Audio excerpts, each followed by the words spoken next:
ಮಧು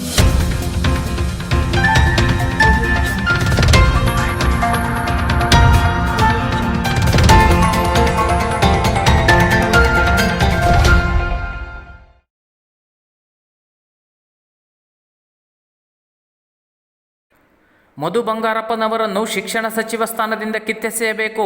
ವಿಶ್ವೇಶ್ವರ ಹೆಗಡೆ ಕಾಗೇರಿ ಶಿರಸಿಯ ತಮ್ಮ ಕಚೇರಿಯಲ್ಲಿ ಚುನಾವಣೆಯ ನಂತರದ ಮೊದಲ ಪತ್ರಿಕಾಗೋಷ್ಠಿ ನಡೆಸಿ ಮಾತನಾಡಿದ ವಿಶ್ವೇಶ್ವರ ಹೆಗಡೆ ಕಾಗೇರಿ ಕಾರ್ಯಕರ್ತರಿಗೆ, ಮಾಧ್ಯಮದವರಿಗೆ ಎಲ್ಲರಿಗೂ ಅಭಿನಂದನೆ ತಿಳಿಸಿದರು. ಇಂದಿನ ಈ ಸರ್ಕಾರ ಕೇವಲ ಅಧಿಕಾರಕ್ಕೆ ಹಣ ಮಾಡುವುದಕ್ಕೆ ಸೀಮಿತವಾಗಿದೆ.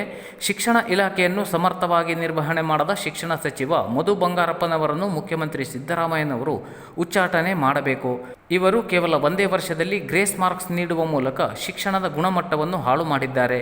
ಕನ್ನಡವೇ ತಮಗೆ ಸರಿಯಾಗಿ ಬರುವುದಿಲ್ಲ ಎಂದು ಹೇಳಿರುವ ಅವರನ್ನು ಶಿಕ್ಷಣ ಸಚಿವ ಸ್ಥಾನದಿಂದ ಕಿತ್ತೆಸೆಯಬೇಕು ಎಂದು ಆಗ್ರಹಿಸಿದರು. ಈ ವರ್ಷವೇ 20 ಮಾರ್ಕ್ಸ್ ಕೊಡೋ, ಗ್ರೇಸ್ ಮಾರ್ಕ್ಸ್ ಕೊಡೋ ಸ್ಥಿತಿ ಬಂದಿದೆ ಅಂದ್ರೆ ಒಂದೇ ವರ್ಷದಲ್ಲಿ 20 ಗ್ರೇಸ್ ಮಾರ್ಕ್ಸ್ ಕೊಡೋ ಸ್ಥಿತಿ ಬಂದಿದೆ ಅಂದ್ರೆ ಸಿದ್ದರಾಮಯ್ಯನವರು ಏನ್ ಮಾಡ್ತಿದ್ದಾರೆ, ಡಿ ಕೆ ಶಿವಕುಮಾರ್ ಅವರು ಏನ್ ಮಾಡ್ತಿದ್ದಾರೆ, ಶಿಕ್ಷಣ ಮಂತ್ರಿ ಮಧು ಬಂಗಾರಪ್ಪನವರು ಏನ್ ಮಾಡ್ತಿದ್ದಾರೆ. ಮಧು ಬಂಗಾರಪ್ಪನವ್ರ ಬಗ್ಗೆ ಕೇಳೋದೇ ತಪ್ಪು. ಯಾಕಂದ್ರೆ ಅವರನ್ನು ಮಂತ್ರಿ ಮಾಡಿದ್ದೇ ತಪ್ಪು. ಈ ಇಲಾಖೆಗೆ ಶಿಕ್ಷಣ ಇಲಾಖೆ ಮಂತ್ರಿ ಮಾಡಿದ್ದೇ ತಪ್ಪು ಅವರು. ನಾನಂತೂ ಈ ಶಿಕ್ಷಣ ಕ್ಷೇತ್ರದ ಒಂದು ಅಸಮರ್ಥ ನಿರ್ವಹಣೆಯ ಕಾರಣಕ್ಕಾಗಿ ಮುಖ್ಯಮಂತ್ರಿಗಳು ಸಿದ್ದರಾಮಯ್ಯನವರು ಮಧು ಬಂಗಾರಪ್ಪನವರನ್ನ ಶಿಕ್ಷಣ ಇಲಾಖೆಯಿಂದ ಅವರನ್ನ ಉಚ್ಚಾಟಿಸಬೇಕು. ಅವರನ್ನ ಮಂತ್ರಿ ಸ್ಥಾನದಿಂದ ಅವರನ್ನ ಕಿತ್ತೆಸೆಯಬೇಕು. ಅರೆ ಡೇ 1 ದಿಂದ ನಾನು ಹೇಳ್ತೇನೆ, ಪಠ್ಯಕ್ರಮ ಬದಲು ಮಾಡ್ತೀವಿ ಅಂತ ಇದಕ್ಕಿದ್ದಂಗೆ ಹೇಳಿದ್ರು. ನಮ್ದು ಒಂದು 15 ಪಾಠ ಅದು ತೆಗಿತೀವಿ, ಒಂದು 15 ಪಾಠ ಇದು ತೆಗಿತೀವಿ ಅಂತ. ಅರೆ ಯಾರಕ್ಕೆ ನಿಮ್ಗೆ ಆ ಪಾಠ ತೆಗಿಲಿಕ್ಕೆ ಹೇಳಿದವ್ರು ಯಾರಾಗಿದ್ರು? ಅದು ವರ್ಷದ ಮಧ್ಯೆ, ಶೈಕ್ಷಣಿಕ ವರ್ಷದ ಮಧ್ಯೆ ತೆಗೆದ್ರು ಪಾಠ. ಬೇರೆ ಯಾವುದೋ ಪಾಠ ಅಂತ ಮತ್ತೆ ಕೊಟ್ರು. ಅದು ಎಲ್ಲ ಕಡೆ ಹೋಗ್ಲೇ ಇಲ್ಲ ಆ ಪಾಠ. ಅದ್ರ ತೆಗೆದಿದ್ದ ಪಾಠ ತೆಗೆದ್ರು, ಹೊಸ ಪಾಠ ಯಾವುದು ಅನ್ನೋದನ್ನ ಎಲ್ಲ ಶಾಲೆಗೂ ತಲುಪಿಸಲಿಲ್ಲ. ಅದ್ರ ತೆಗೆಯೋ ಅಗತ್ಯವೂ ಇರಲಿಲ್ಲ. ಸೇರಿಸೋದಿದ್ರೆ ಈ ವರ್ಷ ಹೊಸದಾಗಿ ಇನ್ಯಾವ ಸೇರಿಸ್ಬೇಕು ಸೇರಿಸಬಹುದು. 15 ಕ್ವಶನ್ ಔಟ್ ಆಫ್ ಸಿಲೆಬಸ್ ಬರುತ್ತೆ ಅಂದ್ರೆ ಯಾಕೆ ಹೀಗಾಗತ್ತೆ? ಆದ್ರೆ ಯಾರು ಹೇಳೋರಿಲ್ಲ ಕೇಳೋರಿಲ್ಲ ಅನ್ನೋದಕ್ಕೆ ಇನ್ನೂ ಏನು ಉದಾಹರಣೆ ಬೇಕು? ಈ 20 ಮಾರ್ಕ್ಸ್ ಇದೆಯಲ್ಲ, ಅರೆ ನಮ್ಮ ರಾಜ್ಯದಲ್ಲಿ 20 ಮಾರ್ಕ್ಸ್ ಗ್ರೇಸ್ ಮಾರ್ಕ್ಸ್ ಕೊಡೋ ಸ್ಥಿತಿ ಬಂತು ಅಂದ್ರೆ ಶಿಕ್ಷಣ ಇಲಾಖೆ ಕಳೆದ 1 ವರ್ಷದಲ್ಲಿ ಹೇಗೆ ಗೊಂದಲದ ಗೂಡು ಹಾಕೊಂಡು ಹೋಗಿದೆ ಅಂತ 5, 8, 9 ಪರೀಕ್ಷೆ ನೋಡಿದ್ವಲ್ಲ ನಾವು. ಸುಪ್ರೀಂ ಕೋರ್ಟ್ ತನಕ ಹೋಯ್ತು. ಒಂದ್ಸಲ ಮಾಡಿದ್ರು ಪರೀಕ್ಷೆ, ನಿಲ್ಸಿದ್ರು, ಮತ್ತೊಂದ್ಸಲ ಪರೀಕ್ಷೆ. ಅರೆ ಬರೇ ಇನ್ಯಾವುದೋ ಡಿಗ್ರಿ ಅಂದ್ರೆ ಬೇರೆ ಬೇರೆದಲ್ಲ ನಾನು ಹೇಳೋದು. ಹೇಳಿದ್ರೆ ನನ್ನ ಹೇರ್ ಸ್ಟೈಲೇ ಇದು, ನನ್ನ ಡ್ರೆಸ್ಸೇ ಇದು, ನನ್ನ ಸ್ಟೈಲೇ ಇದು, ಅದೆಲ್ಲ ಇರ್ಲಿ. ಬಟ್ ಅದೇ ಆ ಗ್ರಂಥಾಲಯ ಇಲಾಖೆ ಇವ್ರ ಕಡೆ ಇದೆ. ನಮ್ಮ ಸಾಹಿತಿಗಳು ತಗೊಂಡೋಗಿ ಆ ಪುಸ್ತಕ ಕೊಟ್ರೆ ನಮ್ಮಲ್ಲಿ ಇಡ್ಲಿಕ್ಕೆ ಜಾಗ ಇಲ್ರಿ, ನಂಗೆ ಓದ್ಲಿಕ್ಕೆ ಪುರ್ಸೊತ್ತಿಲ್ರಿ, ತಗೊಂಡೋಗಿ ಕೊಡ್ರಿ, ನೀವು ವಾಪಸ್ ಕೊಡ್ತಾರೆ ಅಂದ್ರೆ ನಾನ್ ಏನ್ ಅಂತ ಹೇಳ್ಬೇಕು ನಮ್ಮ ಶಿಕ್ಷಣ ಮಂತ್ರಿಗಳಿಗೆ, ನಮ್ಮ ಈ ಸರ್ಕಾರಕ್ಕೆ? ಇಷ್ಟು ವೈಫಲ್ಯತೆ ತುತ್ತ ತುದಿ ಇದೆ ಶಿಕ್ಷಣ ಇಲಾಖೆ. ಇದ್ರ ಪರಿಣಾಮ ಮಕ್ಕಳ ಮೇಲೆ ಆಗುತ್ತೆ. ಅದರ ಪರಿಣಾಮ ನಮ್ಮ ರಾಜ್ಯದ ಬೆಳವಣಿಗೆ ಮೇಲೆ ಮತ್ತು ನಮ್ಮ ಹ್ಯೂಮನ್ ರಿಸೋರ್ಸಸ್, ಆ ಮಕ್ಕಳು ಏನು ಮುಂದೆ ಕಾಂಟ್ರಿಬ್ಯೂಟ್ ಮಾಡ್ಬೇಕಲ್ಲ, ಅದ್ರೊಳಗೆ ವೈಫಲ್ಯತೆ ಇದೆ. ರಾಜ್ಯ ಬಹಳ ಮುಂದಿತ್ತು. ಈಗ ಕೇವಲ ಅಧಿಕಾರಕ್ಕೆ ಬರಬೇಕು, ಅಧಿಕಾರದಿಂದ ಹಣ ಗಳಿಸ್ಬೇಕು, ಇದು ಎರಡನ್ನ ಬಿಟ್ರೆ ಇನ್ನೇನೂ ಉದ್ದೇಶ ಇಲ್ಲದೆ ಇರೋ ಸರ್ಕಾರ ಇದೆ. ಒಂದು ಸಂವಿಧಾನಬದ್ಧವಾದ ಆಯ್ಕೆಯಾದ ಸರ್ಕಾರದ ಮೊದಲ ಜವಾಬ್ದಾರಿ ಏನು ಅಂದ್ರೆ, ಫಸ್ಟ್ ರೆಸ್ಪಾನ್ಸಿಬಿಲಿಟಿ ಅವ್ರದ್ದು ಯಾವುದು ಅಂದ್ರೆ ಜನರ ಜೀವ ರಕ್ಷಣೆ, ಆಸ್ತಿ ಪಾಸ್ತಿಗಳ ರಕ್ಷಣೆ ಮಾಡುವುದು ಮೊದಲ ಜವಾಬ್ದಾರಿ. ನಮ್ಮ ರಾಜ್ಯದ ಕಾಂಗ್ರೆಸ್ ಸರ್ಕಾರ ಇದರೊಳಗೆ ವಿಫಲತೆ ಇದೆ. ಸಂಪೂರ್ಣವಾದ ವೈಫಲ್ಯತೆಯನ್ನ ಇದರೊಳಗೆ ಕಾಣ್ತೀವಿ. ಕಾನೂನು ಶಾಂತಿ ಸುವ್ಯವಸ್ಥೆ ಹದಗೆಟ್ಟು ಹೋಗಿದೆ. ರಾಜ್ಯದಲ್ಲಿ ಗೃಹ ಮಂತ್ರಿಗಳಿದ್ದಾರ, ಮುಖ್ಯಮಂತ್ರಿಗಳಿದ್ದಾರ ಅಂತ ಕೇಳೋ ಪ್ರಶ್ನೆ ಬಂದಿದೆ. ನಾನು ಹಿಂದೂ ಒಮ್ಮೆ ಹೇಳಿದ್ದೆ, ನನ್ನ ಚುನಾವಣಾ ಪ್ರಚಾರ ಭಾಷಣದಲ್ಲೂ ಹೇಳ್ತಾ ಇದ್ದೆ, ಈ ಪರಿಸ್ಥಿತಿ ಯಾಕಾಗಿದೆ ಅಂದ್ರೆ ಕಾಂಗ್ರೆಸ್ ಸರ್ಕಾರ ಅಪರಾಧಿಗಳಿಗೆ ರಕ್ಷಣೆ ಕೊಡುತ್ತೆ ಅನ್ನುವಂತಹ ಸ್ಪಷ್ಟ ಸಂದೇಶ ಇದೆ. ಯಾಕಾಗ್ತಾ ಇದೆ? ನಿಮ್ಗೆ ಇಲ್ಲಿ ಕಾನ್ಗೋಡು ಒಬ್ಬ ಸೈನಿಕನ ಮನೆ ಮೇಲೆ ಹೋಗಿ ಆ ರೀತಿ ದಾಂಧಲೆ ಮಾಡೋ ಪ್ರವೃತ್ತಿ ಯಾಕೆ ಹೆಚ್ಚಾಗಿದೆ? ನಾನು ಇಂಥದ್ದು 25 ನಮ್ಮ ಜಿಲ್ಲೆಗೆ ನಡೆದಿರೋದು ಹೇಳ್ಬೋದು. ಅವನ ಮೇಲೆ ಹೋಗಿ ಆ ರೀತಿಯ ಒಂದು ದಬ್ಬಾಳಿಕೆ ಮಾಡೋದಿದೆಯಾ? ಕಾನೂನು ಪ್ರಕಾರವಾಗಿ ಏನಾದರೂ ಇದ್ರೆ ಹೋರಾಟ ಮಾಡಲಿ. ಅವ್ರದ್ದು ನ್ಯಾಯ ಇದೆ ಅಂತ ಆದ್ರೆ ಕಾನೂನು ಪ್ರಕಾರವಾಗಿ ಹೋರಾಟ ಮಾಡಲಿ. ಅದು ಬಿಟ್ಟು ಈ ರೀತಿ ದೌರ್ಜನ್ಯ ನಡೆಸೋದು, ದಬ್ಬಾಳಿಕೆ ನಡೆಸೋ ಪ್ರವೃತ್ತಿ ನಮ್ಮೂರಿನಿಂದ ಹಿಡಿದು ಬೆಳೀತಿರೋದನ್ನು ನೋಡ್ತಿದ್ದೇವೆ ನಾವು.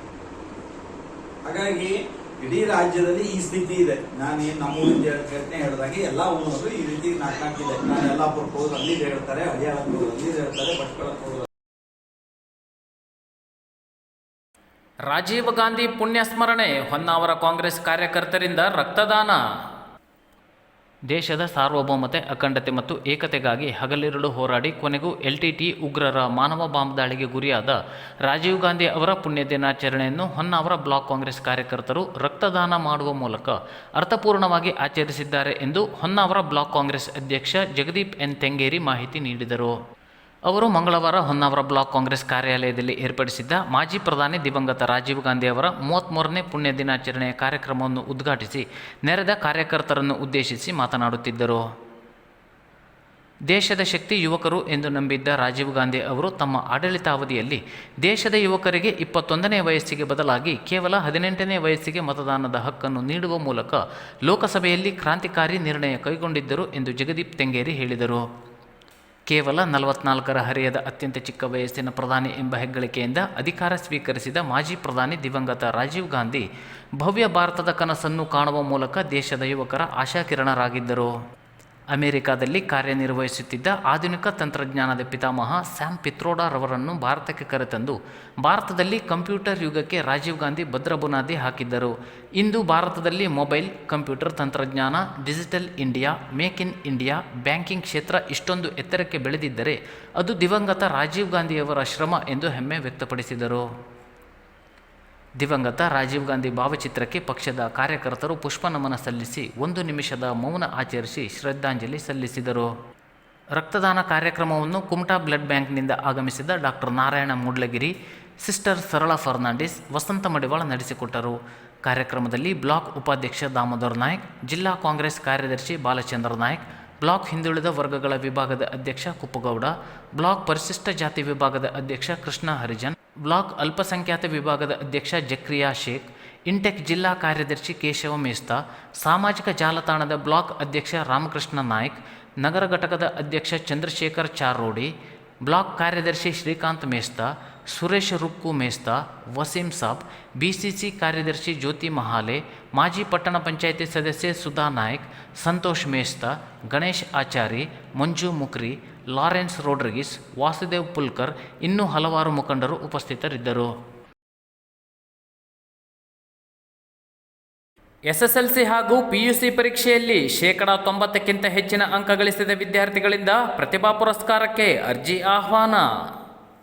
ಉತ್ತರ ಕನ್ನಡ ಜಿಲ್ಲಾ ಶಿಕ್ಷಕ ಶಿಕ್ಷಕಿಯರ ನಿರಂತರ ಸಹಾಯವಾಣಿ ಸಂಸ್ಥೆಯವರು 2023-24ನೇ ಸಾಲಿನಲ್ಲಿ SSLC ಹಾಗೂ PUC ಪರೀಕ್ಷೆಯಲ್ಲಿ 90%ಕ್ಕಿಂತ ಹೆಚ್ಚಿನ ಅಂಕಗಳನ್ನು ಗಳಿಸಿದ ಜಿಲ್ಲೆಯ ತಲಾ 25 ವಿದ್ಯಾರ್ಥಿಗಳಿಗೆ ಸಂಸ್ಥೆಯ ವತಿಯಿಂದ ಪ್ರತಿಭಾ ಪುರಸ್ಕಾರಕ್ಕೆ ಅರ್ಜಿಯನ್ನು ಕರೆಯಲಾಗಿದ್ದು, ವಿದ್ಯಾರ್ಥಿಗಳು ಸ್ವಬರಹದ ಅರ್ಜಿಯೊಂದಿಗೆ ದೃಢೀಕರಣ ಅಂಕಪಟ್ಟಿ, Aadhaar card, bank passbook, xerox ಪ್ರತಿಗಳನ್ನು ದಿನಾಂಕ 15/6/2024ರ ಒಳಗಾಗಿ ನಂಬರ್ 18 CMC ನಗರಸಭೆ ಕಾಂಪ್ಲೆಕ್ಸ್, ಶಿವಾಜಿ ಚೌಕ, ಶಿರಸಿ ಈ ವಿಳಾಸಕ್ಕೆ ಕಳಿಸಿಕೊಡಬೇಕಾಗಿ ಕೋರಿದೆ.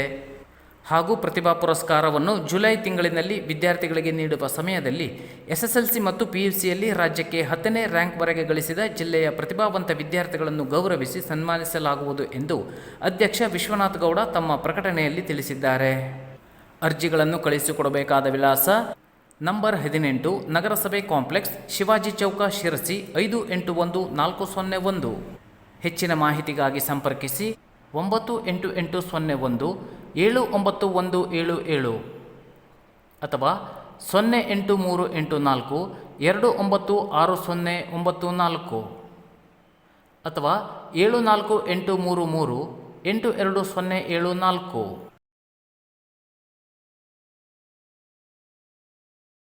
ಕೆಪಿಸಿಸಿ ಸದಸ್ಯತ್ವ ಗಿಟ್ಟಿಸಿಕೊಂಡ ವಿವೇಕ್ ಹೆಬ್ಬಾರ್, ಪಕ್ಷ ಸಂಘಟನೆಯ ಜವಾಬ್ದಾರಿ.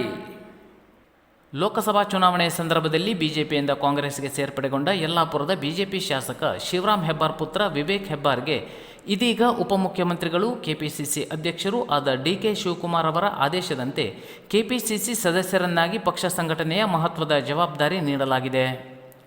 ಲೋಕಸಭಾ ಚುನಾವಣೆಯ ಸಂದರ್ಭದಲ್ಲಿ ವಿವೇಕ್ ಹೆಬ್ಬಾರ್ ಕಾಂಗ್ರೆಸ್ ಪಕ್ಷಕ್ಕೆ ಸೇರ್ಪಡೆಗೊಂಡಿದ್ದರು. ಈ ವೇಳೆ ಕಾಂಗ್ರೆಸ್ನ ಲೋಕಸಭಾ ಅಭ್ಯರ್ಥಿ ಅಂಜಲಿ ನಿಂಬಾಳ್ಕರ್ ಪರ ಪ್ರಚಾರ ಮಾಡುವ ಮೂಲಕ ಯಲ್ಲಾಪುರ ಕ್ಷೇತ್ರದಲ್ಲಿ ಕಾಂಗ್ರೆಸ್ಗೆ ಶಕ್ತಿ ತುಂಬಿದ್ದರು. ಮುಂಡಗೋಡ್ನಲ್ಲಿ ಕಾಂಗ್ರೆಸ್ ಸಭೆ ಆಯೋಜನೆ ಮಾಡುವ ಮೂಲಕ ತಮ್ಮ ಸಾಮರ್ಥ್ಯವನ್ನು ತೋರಿಸಿಕೊಟ್ಟಿದ್ದರು. ಇದರ ಬೆನ್ನಲ್ಲೇ ಜಿಲ್ಲೆಯಲ್ಲಿ ಕಾವು ಕಳೆದುಕೊಂಡಿದ್ದ ಕಾಂಗ್ರೆಸ್ಗೆ ಶಕ್ತಿ ತುಂಬಲು ಇದೀಗ ವಿವೇಕ್ ಹೆಬ್ಬಾರ್ ಕೆಪಿಸಿಸಿಯಲ್ಲಿ ಸದಸ್ಯರಾಗಿ ಆಯ್ಕೆಯಾಗುವ ಮೂಲಕ ಪಕ್ಷದ ಆಂತರಿಕ ಚಟುವಟಿಕೆಗಳಲ್ಲೂ ಭಾಗಿಯಾಗುವ ಅವಕಾಶವನ್ನು ಗಿಟ್ಟಿಸಿಕೊಂಡಿದ್ದಾರೆ. ಸದ್ಯ ಬಿಜೆಪಿ ಶಾಸಕ ಶಿವರಾಮ್ ಹೆಬ್ಬಾರ್ ತಟಸ್ಥರಾಗಿದ್ದು ಕಾಂಗ್ರೆಸ್ ಪರ ಒಲವು ಹೊಂದಿದ್ದಾರೆ. ಹೀಗಿರುವಾಗಲೇ ಇದೀಗ ವಿವೇಕ್ ಹೆಬ್ಬಾರ್ಗೆ ಕೆಪಿಸಿಸಿಯಲ್ಲಿ ಸ್ಥಾನ ನೀಡುವ ಮೂಲಕ ಜಿಲ್ಲಾ ಕಾಂಗ್ರೆಸ್ನಲ್ಲಿ ಬದಲಾವಣೆ ತರುವ ಸೂಚನೆಯನ್ನು ರಾಜ್ಯ ಕಾಂಗ್ರೆಸ್ ನೀಡಿದೆ.